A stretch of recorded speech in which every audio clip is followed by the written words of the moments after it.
Good morning guys, my self Anamika Mishra. हम लोग उस दिन सर्किट सॉल्व करना देखे थे, उसमें हम टोटल रेजिस्टेंस और इक्विवेलेंट रेजिस्टेंस निकालना सीखे थे। ठीक है, आज हम लोग उसी के आगे कंटिन्यू करेंगे। तो हम लोग जो उस दिन देखे थे, हम लोग देखे थे कि सीरीज़ में क्या होता है कि करंट का डिवीज़न नहीं होता है, जिसके कारण जब हम टोटल रेजिस्टेंस निकालते हैं तो R is equal to R1 plus R2 plus R3 dash dash dash RN कर देते हैं। जब हम पैरेलल में निकालते हैं तो 1 upon R is equal to 1 upon R1 plus 1 upon R2 dash dash dash 1 upon में RN रख देते हैं। तो ये हमारा पैरेलल का कॉम्बिनेशन हो जाता है।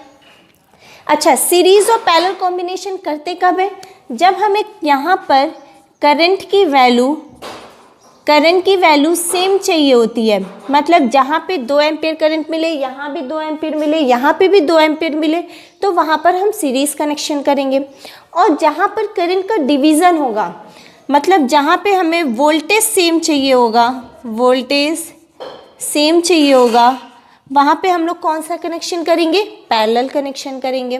ठीक है, इसका सबसे बड़ा एग्जाम्पल ये हमारे घर के जितने भी लाइट फैन होते हैं ये होते हैं, क्योंकि हमें वोल्टेज सेम चाहिए होता है सारे रूम, लॉबी, किचन जो भी कुछ है, तो इसलिए हम घरों में हमेशा पैरेलल कनेक्शन ही करते हैं। आज हम लोग सर्किट सॉल्व करते टाइम एक होता है ओम्स लॉ, और ओम्स लॉ से जो निकल के फॉर्मूला आता है उसी से हम लोग वोल्टेज की वैल्यू, करंट की वैल्यू और रेजिस्टेंस की वैल्यू तीनों फाइंड कर सकते हैं। क्योंकि कोई भी एक दिया रहेगा और 2 वेरिएबल रहेगा, 2 नोन रहेगा, 1 अननोन रहेगा, तो उस फॉर्मूले से हम इस तीनों की वैल्यू निकाल सकते हैं। जब हमें वोल्टेज, करंट और रेजिस्टेंस की वैल्यू पता चल जाएगी, या दोनों में या तीनों में से कोई भी 2 पता रहेगा, तो हम सर्किट में पावर की भी वैल्यू निकाल सकते हैं। ठीक है, इक्विवेलेंट रेजिस्टेंस भी निकाल सकते हैं। देखते हैं किस तरह से निकालते हैं। तो सबसे पहले हमारा आता है ओम्स लॉ। ओम्स नाम के एक साइंटिस्ट थे, उन्होंने बताया कि किसी भी ताप, दाब, कोई भी भौतिक राशियाँ जो होती हैं उनको अगर नियत रखा जाए, मतलब कांस्टेंट मान लिया जाए, तो किसी भी प्रतिरोध के सिरों के बीच विभवांतर उसमें प्रवाहित धारा के समानुपाती होता है। हम लिख रहे हैं ओम्स लॉ के अनुसार, ओम्स लॉ के अनुसार भौतिक राशियाँ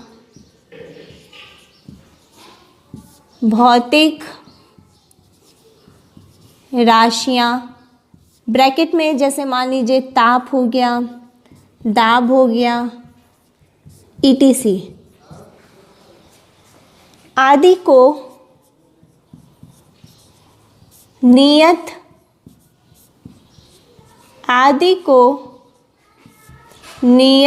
रखा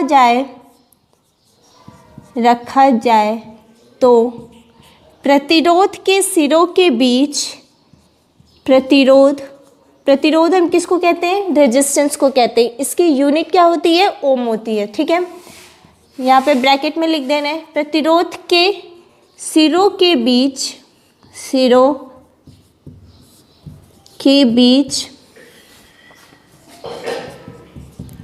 उत्पन्न विभवांतर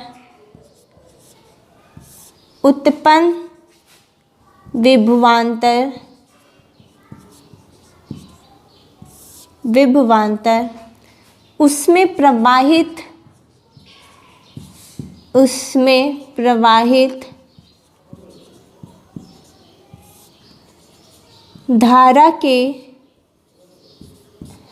प्रवाहित धारा के समानुपाती होता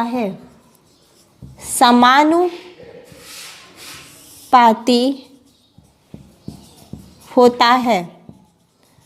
मतलब हम क्या कहना चाह रहे थे आपसे? V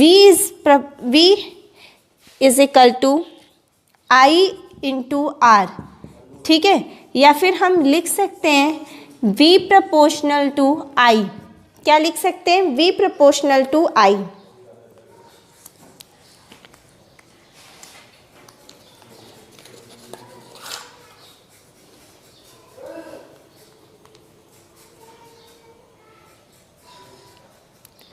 ओम्स नामक एक साइंटिस्ट थे, उन्होंने ये ओम्स लॉ दिया था, इसलिए हम इसका इस लॉ का नाम ही ओम्स लॉ है। और प्रतिरोध की इकाई भी ओम ही होती है, मतलब यूनिट क्या होती है, ओम ही होती है। ठीक है,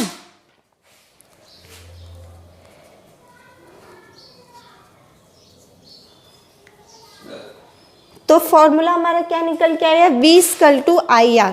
अब मान लीजिए यहाँ से हमें I की वैल्यू निकालनी हो तो I = V/R, और अगर R की वैल्यू निकालनी हो तो R = V/I, ये हम लिख सकते हैं। ठीक है, वो V क्या है, हमारा वोल्टेज है, और वोल्टेज की यूनिट क्या होगी, वोल्ट होगी, वोल्ट।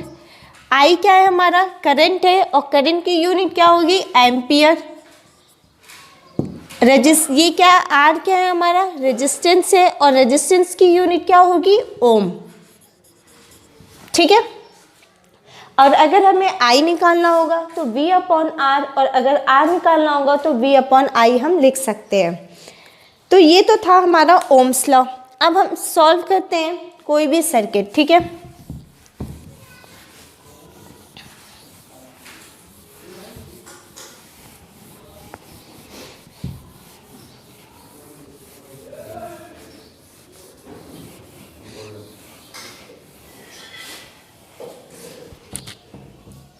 मान लीजिए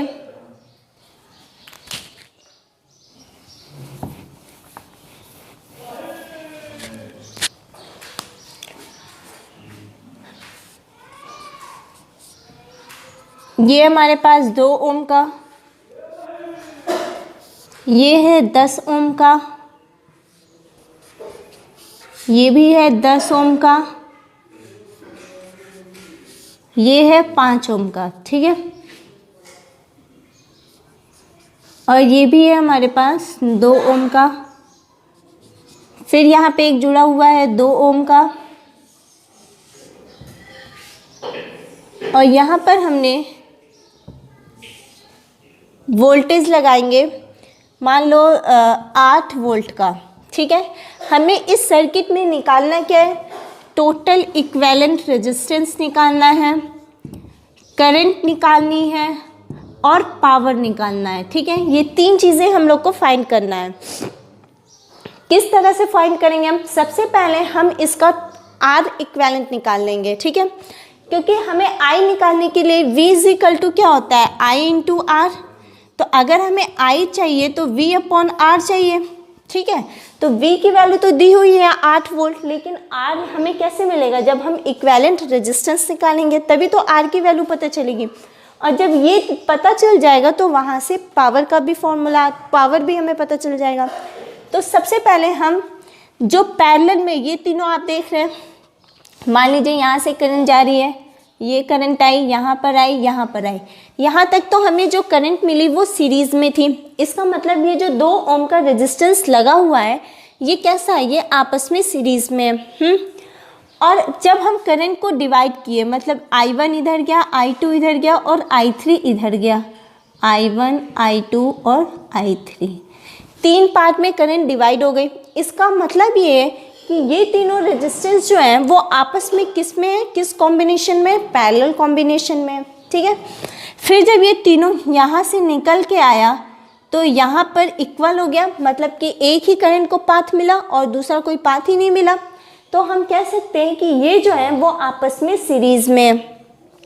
अब देखिए सॉल्व कैसे करेंगे। सबसे पहले हम इन दोनों को, तीनों को सॉल्व कर लेते हैं। तो मान लीजिए ये हमारा 2 ओम का है, और 1/10 और प्लस 1/10 अगर हम सॉल्व करें, यहाँ पर देखिए सॉल्व करते हैं, अगर 1/10 प्लस 1/10 मतलब 2/10, ये आ जाएगा 1/5। तो ये 1/5 किसकी वैल्यू आई, 1/R की वैल्यू आई। अगर हम R इक्विवेलेंट लिखेंगे तो कितना आएगा, 5 ओम आएगा। ठीक है, तो यहाँ से हमें इन दोनों का मिल गया 5 ओम, ये मिला हमें 5 ओम का। ठीक है, इसको भी आप लोग 10 ओम का ही कर लीजिए,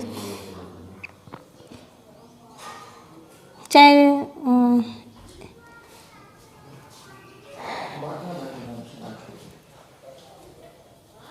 थोड़ा कैलकुलेशन करने में इजी रहेगा, नहीं तो उसमें क्या पॉइंट में आंसर आ जाएगा, 2.5 आएगा, वो भी हम कैलकुलेट ही करेंगे।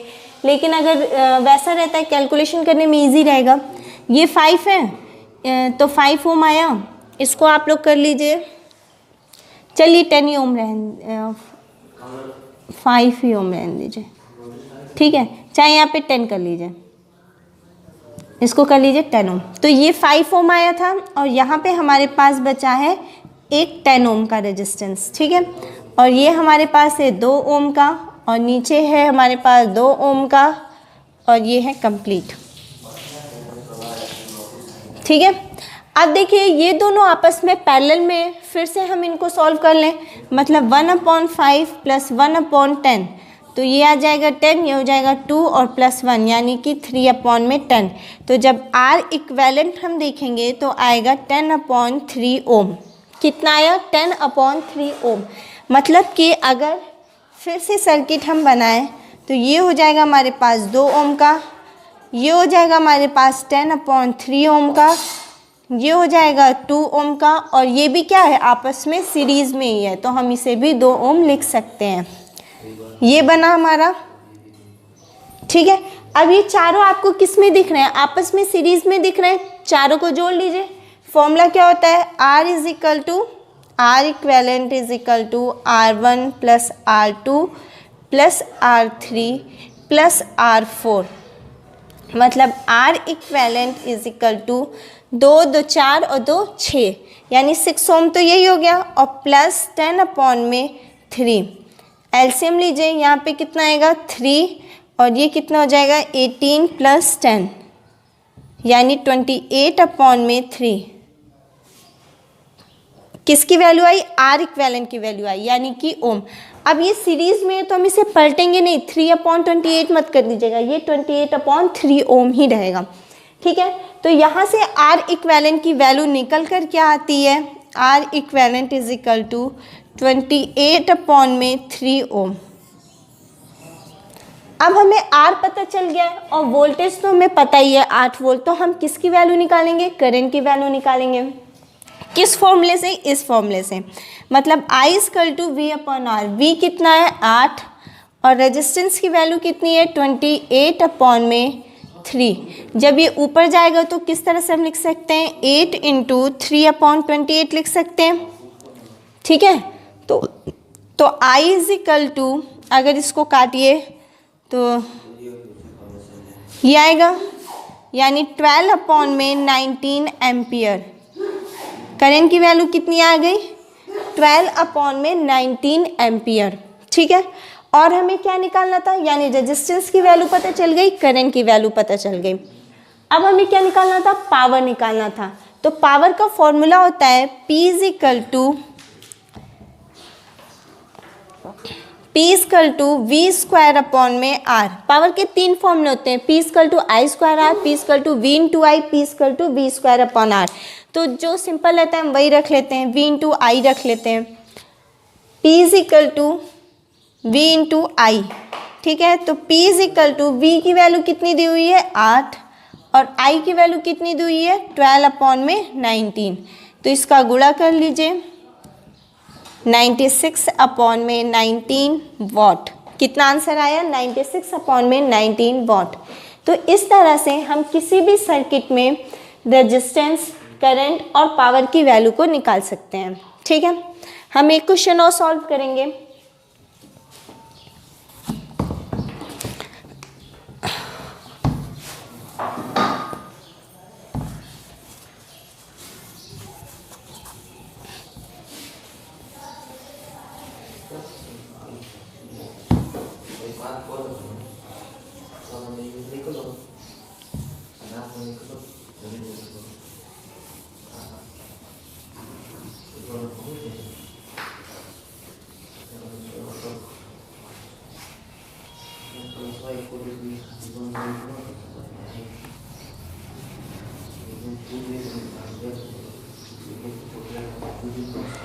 देखिए नेक्स्ट क्वेश्चन है हमारे पास,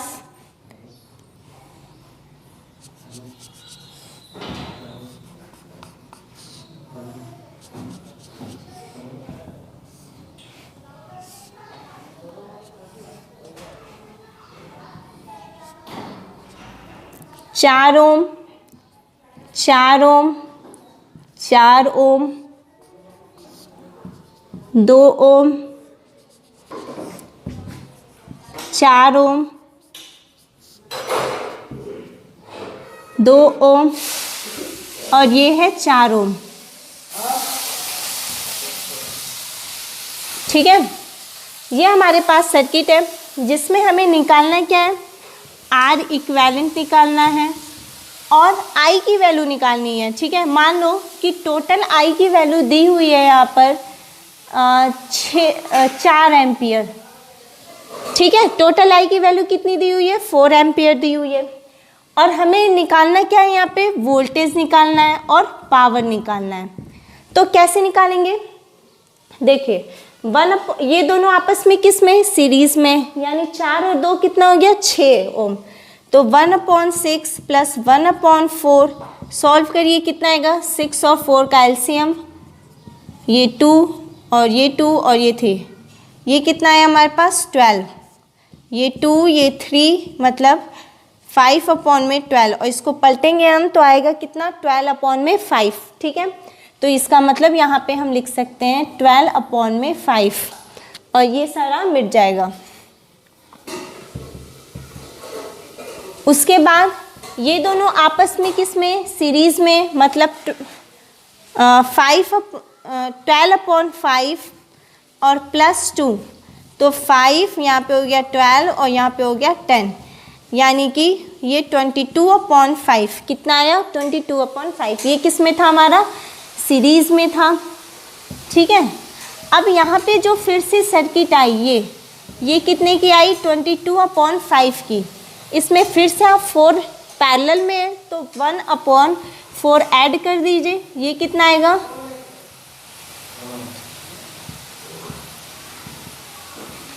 ये। ठीक है, ये 93/20 मतलब कि 20/93 ओम आएगा। किसको सॉल्व करने को, इसको। अब आप इसे फिर से, ये सीरीज में था 4 ओम, इसमें 4 ऐड कर दीजिए, ये काफ़ी बड़ा जा रहा है क्योंकि इसके नंबरिंग जो थे वो ऐसे डेसिमल में जा रहे हैं। तो आप अगर सॉल्व करेंगे तो इसका टोटल मान लीजिए, इसको सॉल्व करने के बाद मान लीजिए टोटल इतना आया हमारे पास। ठीक है, यानी कि 20/93 आया। इसको हटा दीजिए, एक रेजिस्टेंस हमने वहाँ से हटा दिया तो ये हमारा क्या आया, आर इक्विवेलेंट की वैल्यू आ गई। अब देखिए हमें और क्या निकालना था, वोल्टेज निकालना था। V = होता है I × R, वोल्टेज निकालना है हमें और I कितना दिया हुआ है, 4 एम्पियर, रेजिस्टेंस आया है 20/93, तो हम लिख सकते हैं 80/93, मतलब वोल्टेज की वैल्यू कितनी आ गई, 80/93। उसके बाद हमें पावर निकालना था। P = होता है V × I, तो P = होता है 80/93 × I की वैल्यू कितनी है हमारे पास, 4 एम्पियर। मल्टीप्लाई कर दीजिए, ये आएगा 0, ये आएगा 32/93 वाट। ठीक है, हालांकि इतना हार्ड आपके क्वेश्चन एग्जाम में आएगा नहीं, उसमें नॉर्मली 4, 6, 2 ऐसे दिए रहते हैं जो नॉर्मल सॉल्व हो जाते हैं। इसके आगे हम नेक्स्ट वीडियो में कंटिन्यू करेंगे। Thank you.